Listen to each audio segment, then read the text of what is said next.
unthinkable happened.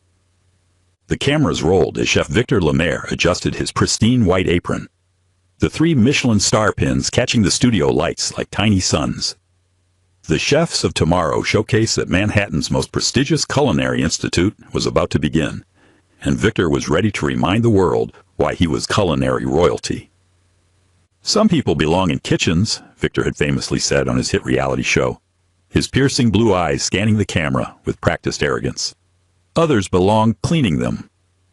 What he'd never said publicly, but often thought privately, was that he could usually tell which was which just by looking at someone. Little did he know that in exactly 17 minutes, his unconscious bias would destroy everything he'd built. If stories about standing up to prejudice and finding hidden talent matter to you, take 2 seconds to subscribe. It helps this story reach more people who need to hear it. The backstage area buzzed with controlled chaos. Food Network cameras captured every angle as Victor prepared for his demonstration. His social media team live-streamed behind-the-scenes content to his 4.2 million followers, each perfectly choreographed moment designed to reinforce his brand. Untouchable, brilliant, and undeniably superior. But something caught his attention. A quiet black man in kitchen whites, methodically cleaning plates with movements that seemed almost too confident for someone in his position. Victor's jaw tightened imperceptibly. He'd grown up in this industry, and he knew how it worked. There was a natural order to things. What Victor didn't know was that his deeply ingrained prejudices were about to be exposed to the entire world. Jamal Turner had been navigating invisible barriers for 3 years. That's exactly how long he'd been perfecting the art of being overlooked. Working the dish pit at the Institute's main kitchen, he'd learned to make himself small, unthreatening. Keep your head down. Don't speak unless spoken to. Never let them see how much you actually know. Because a black dishwasher who knew too much made people uncomfortable. The other kitchen staff barely knew his name, but they'd made their assumptions clear in 1,000 small ways.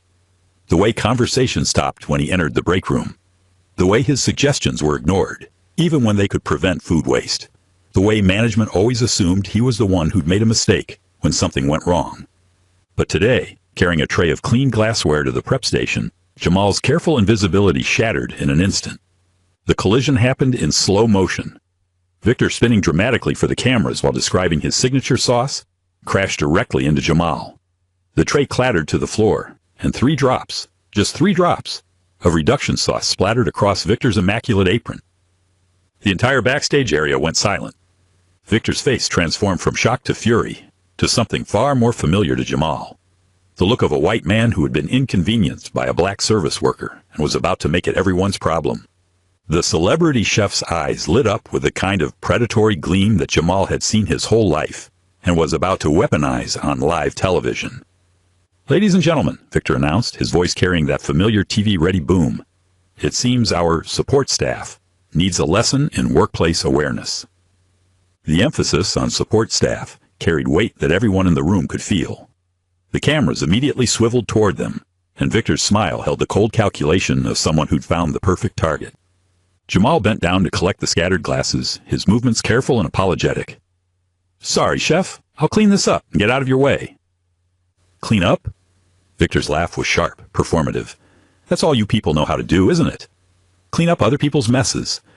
He paused, letting the words hang in the air like smoke. "Tell you what, since you seem to think you belong in a real kitchen, why don't you try cooking something? In front of everyone." Several people in the crowd shifted uncomfortably. The subtext wasn't subtle. Chef Marcel Dubois, the oldest chef in the room, felt his stomach turn. He'd seen this before. The casual cruelty of using someone's race as entertainment, the assumption that skill and intelligence couldn't possibly exist in a black dishwasher. But something in Jamal's eyes suggested that Victor had chosen the wrong target for his racist performance. "Or," Victor continued, his smile widening for the cameras, "is scrubbing pots really all you're qualified for?" The live stream chat exploded, and the comments revealed the ugly truth about Victor's audience. Why is a dishwasher even back there? Chef Victor, keeping it real, knows his place. This is uncomfortable to watch. That's racist AF. Jamal stood slowly, glass forgotten. He'd heard variations of this his entire life. In culinary school, professors who expressed surprise when his techniques were flawless. Classmates who assumed he was there on charity rather than merit. Employers who hired him for front-of-house positions, then acted shocked when he knew more about wine than their sommelier. "I'm just here to work, chef, not to make a scene." "See?" Victor spread his arms theatrically. "No ambition. This is exactly why there's a natural order in professional kitchens. Some people have what it takes, others." He gestured dismissively at Jamal. But something in the way Jamal held himself, shoulders squared despite the humiliation, hands steady despite the rage building behind his eyes, told a different story. Chef Dubois recognized it immediately, the controlled dignity of someone who'd faced this poison before and survived it. As the moments stretched, a memory flashed through Jamal's mind.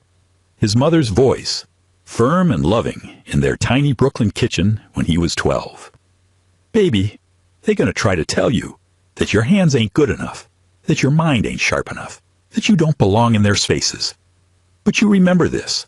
Cooking ain't just about feeding people, it's about teaching them. One day, you'll teach others what we taught you here, and you'll lift up the next generation while you do it." He'd been standing on a milk crate, carefully stirring her curry goat while she guided his technique. The Scotch bonnet peppers sizzled in the oil, filling their apartment with the smell of home, of love, of dreams that seemed impossibly distant.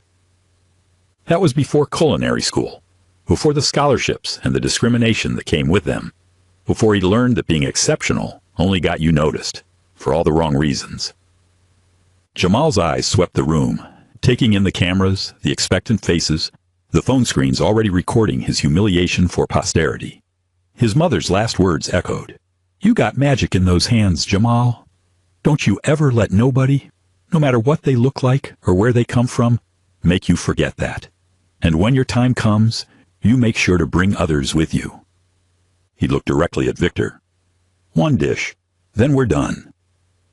If you believe that talent and dignity should triumph over racism and prejudice, hit the like button, because what happens next will absolutely shock you." The words that would expose everything had just been spoken. Victor's grin turned predatory. This was better than any reality show drama his producers had ever scripted, and it would remind everyone exactly where people belonged in the social order. 30 minutes, he announced to the growing crowd. Same ingredients. If you can't impress our panel of judges, real food critics and Michelin-starred chefs, you're out of this kitchen permanently. What Victor didn't say, but everyone understood, was that he was betting his reputation on the assumption that a black dishwasher couldn't possibly have the training, intelligence, or skill to compete with a celebrated white chef. The audience murmured, several pulling out phones. The Food Network director signaled to keep rolling. This was television gold, even if it made some people deeply uncomfortable. But in the back of the crowd, Chef Dubois was frantically scrolling through old photos on his phone. His hands shook as he found what he was looking for. A class photo from the French Culinary Institute, 2018. There, in the front row among the most promising students, was a younger Jamal Turner. The caption told a story that made Dubois' heart break. Outstanding Student Award recipient, specialized in molecular gastronomy and classical French technique. First in his family to attend culinary school, Dubois remembered the words he'd written in Jamal's recommendation letter. "This young man doesn't just cook, he teaches through his food. He will inspire the next generation of chefs." How wrong the industry had been to let him slip away. But then someone in the crowd was about to recognize the truth, and everything would change. As the crowd arranged itself around the cooking stations, whispers began to circulate, revealing the casual racism that permeated the industry. "I mean, he seems confident for a dishwasher. Probably thinks watching cooking shows makes him a chef. Victor's just showing him reality. This is going to be painful to watch." But other voices pushed back. "This feels wrong. Why is he doing this? That's somebody's son up there." Chef Dubois felt the weight of recognition crushing his chest. He remembered now Jamal Turner, the prodigy who'd faced more scrutiny than any white student ever would. Professors who questioned his natural ability when his knife work was flawless. Classmates who assumed his scholarship was charity rather than merit. An industry that had made him prove himself endlessly without ever truly accepting him. Another memory surfaced in Jamal's mind as he rolled up his sleeves, standing beside his mother's hospital bed, her frail hand gripping his with surprising strength. "Baby," she'd whispered, Your siblings need you more than those fancy restaurants do. But that ain't the real reason you're leaving, is it? She'd seen the resignation in his eyes, the exhaustion of fighting battles that shouldn't exist. Those people wore you down, didn't they? Made you think maybe you don't belong after all. He'd walked away from his externship at Daniel, from his dreams, from everything. Not just because his family needed him, but because he was tired of being the only black face in rooms full of people who questioned his right to be there. Victor was about to face not just a dishwasher, but a brilliant chef who'd been systematically pushed out of an industry that desperately needed his talent.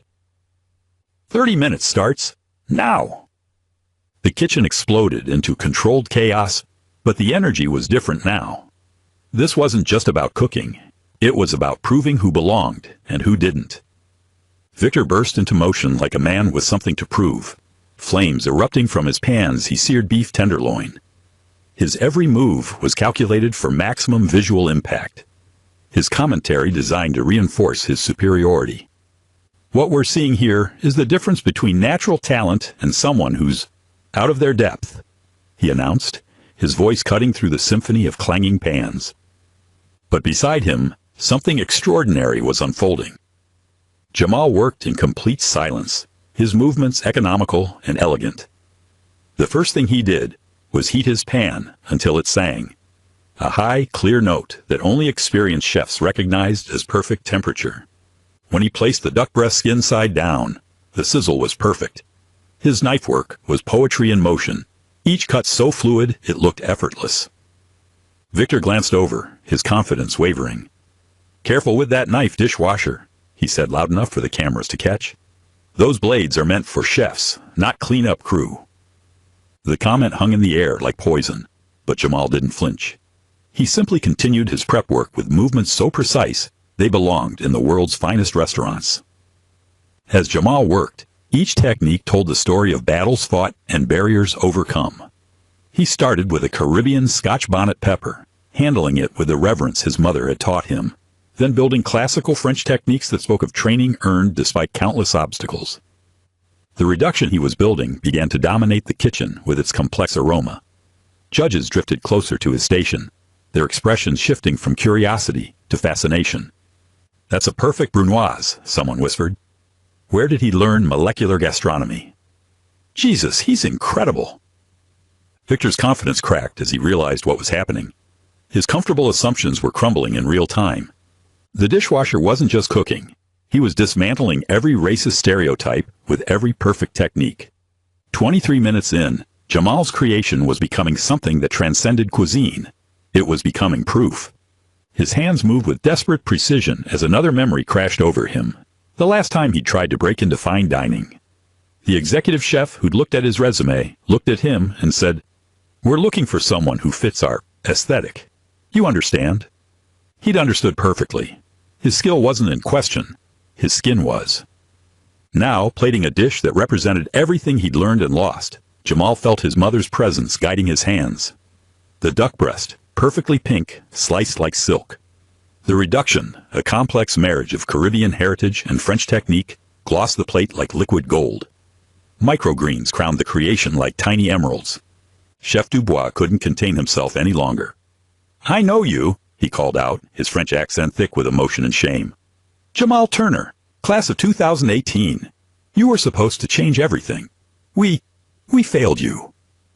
The revelation rippled through the crowd like wildfire. Phone cameras swiveled toward Jamal, catching the moment recognition dawned on face after face.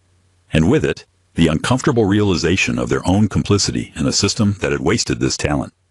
Victor's racist trap was about to become his complete destruction. 5 minutes. The kitchen reached fever pitch, but now the energy had shifted completely. What had started as entertainment had become something far more serious. A public trial of assumptions, prejudices, and the very structure of who gets to succeed in America. Victor's movements became more frantic, sweat beading on his forehead as he plated his technically perfect beef Wellington. But he could sense the crowd's energy changing, could feel his moment of racial superiority slipping away, like sand through his fingers. The whispers in the crowd grew louder, revealing the uncomfortable truth. He was at the top of his class. Full scholarship to CIA... Supposed to extern at Le Bernardin. Why is he washing dishes? We did this. We pushed him out. Victor could sense the shift in the room's energy, could feel his assumptions being exposed for the poison they were. His beef Wellington was exactly what the judges would expect. Safe, classical, perfect, and utterly without soul. But Jamal's creation was something else entirely. A declaration of identity, heritage, and skill that couldn't be dismissed or diminished by racist assumptions. As he placed the final garnish, Jamal closed his eyes for just a moment. "This one's for everyone who was told they don't belong, Mama," he whispered. Time was up, and everything was about to change. The judges approached the stations with gravity they hadn't expected to feel. What had started as entertainment had become something far more significant, a test of their own biases and assumptions. Victor's beef Wellington sat pristine and perfect on the plate, a textbook example of classical technique. Safe, expected, the kind of dish that reinforced existing hierarchies. Jamal's creation looked like edible revolution, colors and textures playing together in ways that challenged everything the judges thought they knew about talent, training, and who gets to be called chef. Judge Elena Rodriguez, a James Beard winner known for her brutal honesty, approached Victor's dish first. She cut into the Wellington with surgical precision, tasted, nodded approvingly. Technically perfect, exactly what we'd expect from a chef of your caliber. The crowd exhaled. Victor's confidence began to return, his media-trained smile sliding back into place. But then she moved to Jamal's plate, and the entire atmosphere of the room shifted. The weight of the moment, of potential justice, of possible redemption, hung heavy in the air. What happened next would be replayed millions of times and spark a national conversation about race, opportunity, and hidden talent. Judge Rodriguez lifted the first forkful to her lips, duck breast glistening with that complex reduction, a piece of perfectly caramelized plantain, a single microgreen. The room held its collective breath. Her expression changed instantly, eyes widening as if she'd tasted not just food, but the full weight of wasted potential. A sharp intake of breath. She froze, fork halfway to her mouth for a second bite, as if afraid the flavor, and the truth it represented, might disappear. "This," she whispered, her voice carrying shame and wonder in the dead silence. "This is extraordinary. This is what we've been missing." She took another bite, then another, her professional composure cracking as she realized she was tasting not just exceptional technique, but the flavor of systemic failure, all the brilliant chefs the industry had overlooked, dismissed, or pushed away. Judge Martinez, known for his stone-faced critiques, tried the dish next. His reaction was even more dramatic. He closed his eyes, chewed slowly, his face cycling through disbelief, recognition, and something approaching grief. "In 30 years of judging," he began, then stopped. When he looked at Jamal, his eyes were bright with unshed tears. "This doesn't just taste like skill. This tastes like resilience. This tastes like everything we've done wrong." The third judge, James Chen, approached with visible trepidation. He'd built his reputation on detecting pretension, but he could sense this was something different entirely. One bite, then his chopsticks clattered to the plate. "This is what happens when excellence meets authenticity," he breathed. "This is what happens when we stop looking at skin color and start tasting soul." He turned to face the cameras directly. "We owe this man, and countless others like him, an apology."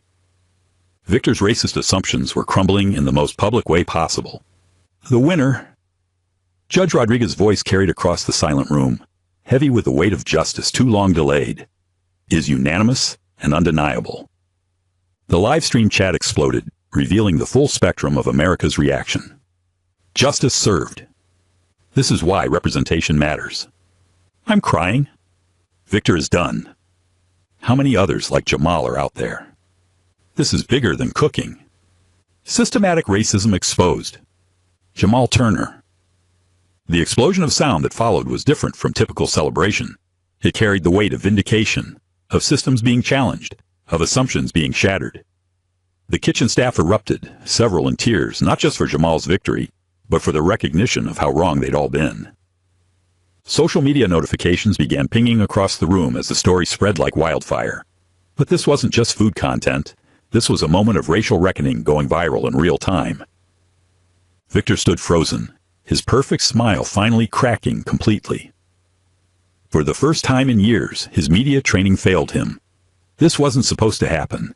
His comfortable worldview, that natural hierarchies existed, that he could tell who belonged where just by looking, was crumbling on live television.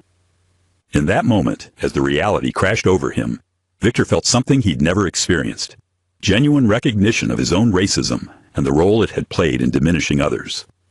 But his personal reckoning was just the beginning of a much larger conversation.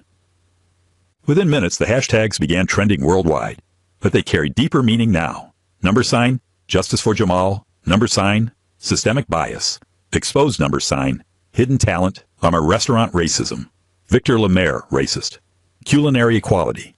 The clips of Victor's racist performance were being shared hundreds of thousands of times, but now they had context that made viewers confront uncomfortable truths about assumptions, prejudice, and wasted human potential. Comments poured in faster than anyone could moderate. How many Jamals are washing dishes right now? This is why diversity in kitchens matters. Victor showed us who he really is. That man's talent was hidden in plain sight. This is about more than cooking. This is about seeing people. Every restaurant owner needs to watch this. Celebrity chefs began weighing in, but their responses revealed the industry's complicity. Anthony Bourdain's account posted, "How many brilliant chefs have we lost to prejudice?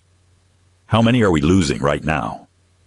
Marcus Samuelsson tweeted, "This is why I've spent my career opening doors. Talent doesn't have a color, but opportunity often does." Jose Andres shared the video. "In every kitchen, there are stories we don't see, talent we don't recognize. This must change." Victor's racist assumptions had exposed an entire industry's bias.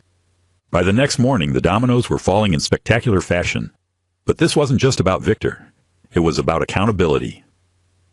Blue Apron pulled their $2.3 million sponsorship contract within 24 hours. Their CEO releasing a statement: "We cannot partner with someone who uses racial prejudice as entertainment. This goes against everything we believe about food bringing people together." Williams-Sonoma suspended their kitchenware line bearing his name. His publishers didn't just reconsider his cookbook deal. They canceled it outright, stating they couldn't in good conscience promote someone whose actions perpetuate systemic racism in professional kitchens. The Food Network faced pressure from viewers, sponsors, and their own talent. By noon, they'd announced Victor's immediate suspension and launched an internal review of their programming for similar bias. Meanwhile, Jamal's phone wouldn't stop ringing. But these weren't just job offers. They were opportunities to change the system. Daniel Boulud called personally, offering not just an executive chef position, but a partnership in opening a restaurant focused on elevating underrepresented culinary voices. Marcus Samuelsson wanted to collaborate on a foundation for aspiring chefs from disadvantaged backgrounds. Food Network wasn't just offering him a show. They were offering him a platform to tell stories like his own, to find other hidden talents in dish pits and prep kitchens across America. The conversation had moved far beyond one man's victory to address systemic change. But Victor's reckoning was far from over. 3 days after the video went viral, he found himself in an unexpected confrontation at his favorite Upper East Side restaurant. Chef Dubois approached his table, his expression grim. "You need to understand what you've done," Dubois said quietly, sliding into the opposite chair uninvited. "That young man you tried to humiliate? He was the most talented student I've ever taught. And you," his voice shook with controlled anger, "you turned his skill into a joke because of the color of his skin." Victor started to speak, but Dubois cut him off. "Number E, you listen. I've watched this industry push out brilliant people for 50 years. I've been complicit in my silence. But what you did, using racism as entertainment, that ends now." The conversation lasted 2 hours. Dubois didn't just challenge Victor's actions. He forced him to confront the system that had shaped his prejudices and the responsibility he had to change it. "If you want any chance at redemption," Dubois concluded, "you don't just apologize. You do the work. You examine every assumption you've ever made about who belongs in our kitchens." Victor left that restaurant a different man than the one who'd entered it. His journey from racist arrogance to genuine accountability had truly begun. 6 months later, Jamal stood in the kitchen of Maman's Table. Not just a restaurant, but a symbol of what happens when talent is recognized, regardless of where it's found. The New York Times review hadn't just praised his food. It had used his story to examine the culinary industry's long history of racial exclusion and the brilliance hidden by systemic bias. The walls displayed more than photos of his mother and family. They featured portraits of other overlooked culinary talents, dishwashers, prep cooks, and line workers whose skills had been invisible to an industry that couldn't see past their positions. But Victor's fall had created more than just Jamal's rise. It had sparked the number hidden talent movement, encouraging restaurants nationwide to look beyond traditional hierarchies. Culinary schools began examining their own biases. Food media started telling different stories. Victor himself was working his way back up from prep cook to line cook at a small restaurant in Brooklyn. But his journey was different from simple comeuppance. He'd spent months in conversations with Dubois, with diversity consultants, with former colleagues of color who'd left the industry. He was learning not just humility, but actively working to understand and address the racism that had shaped his worldview. But the real change was happening in young minds across America. On the restaurant's first anniversary, as the final customer left and Jamal cleaned his knives, he stood before his mother's photo, the same woman who had guided his 12-year-old hands as he stirred curry goat on that milk crate so many years ago. "We did it, Mama," he whispered, his voice thick with emotion.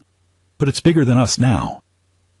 Then he turned toward the dining room, where a group of young apprentices, black, brown, immigrant, working-class kids from neighborhoods like the one where he'd grown up, were cleaning tables and dreaming of the day they'd run kitchens of their own. Tomorrow, he would teach them knife skills and sauce technique. But more importantly, he would teach them that they belonged in every kitchen, at every level, regardless of what anyone else believed about their potential.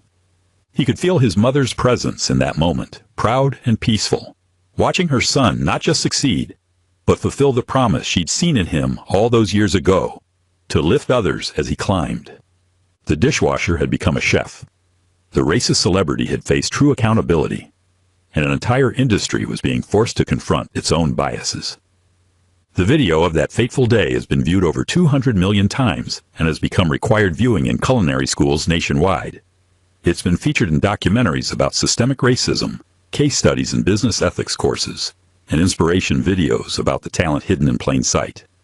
Jamal now runs a foundation that specifically seeks out culinary talent in unexpected places: dish pits, prep kitchens, food trucks, and family kitchens, providing scholarships and mentorship to those who might otherwise be overlooked by an industry still learning to see beyond surface assumptions. The Tarn Hidden Talent movement has identified dozens of extraordinary chefs working in positions beneath their skill level, many of whom faced barriers related to race, class, immigration status, or simple lack of opportunity. Victor's story became one of genuine accountability and growth, showing that even those who perpetuate bias can learn, change, and contribute to solutions when challenged directly and held accountable. And somewhere in America right now, there's another Jamal, maybe washing dishes, maybe prepping vegetables, maybe working a food truck, carrying extraordinary talent that a biased system hasn't yet recognized. But because of one dishwasher's moment of courage and one industry's moment of reckoning, they're more likely to be seen, more likely to be given a chance, more likely to transform not just their own lives, but the entire industry. The moral of the story? Excellence has no color, but opportunity often does. It's time to change that. If this story inspired you, like and share it so